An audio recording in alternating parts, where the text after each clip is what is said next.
Hi, I'm Tori Hafen and I'm a nursing major. The Wegmans School of Nursing is the home of the Fisher Nurse. The building features lecture halls on the ground and first floors, and classrooms and computer labs featuring the latest technology.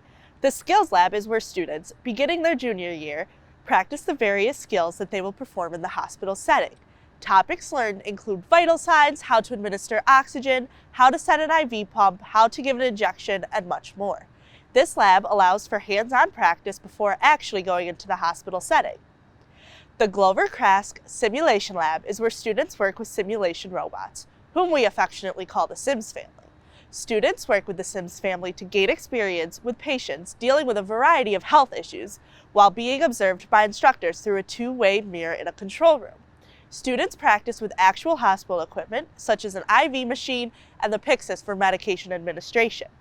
The instructor acts as a voice for the Sims family and is also the healthcare provider if called on the phone in the lab. The Sims family can blink, their chest rises and falls, and their vital signs are displayed on the screen. These labs typically take place with a group of 2 or 3 students throughout the simulation. The Sims family includes a pregnant woman who gives birth, an adult patient, a geriatric patient, and a pediatric patient. For clinicals, typically students are each assigned a patient and care for that patient and assist the nurse throughout the day. Typically, groups are no larger than 8 students. First semester junior year, students go to clinical once a week. Second semester junior year, continuing throughout the rest of the students' time in the nursing school, students will go to clinical twice a week.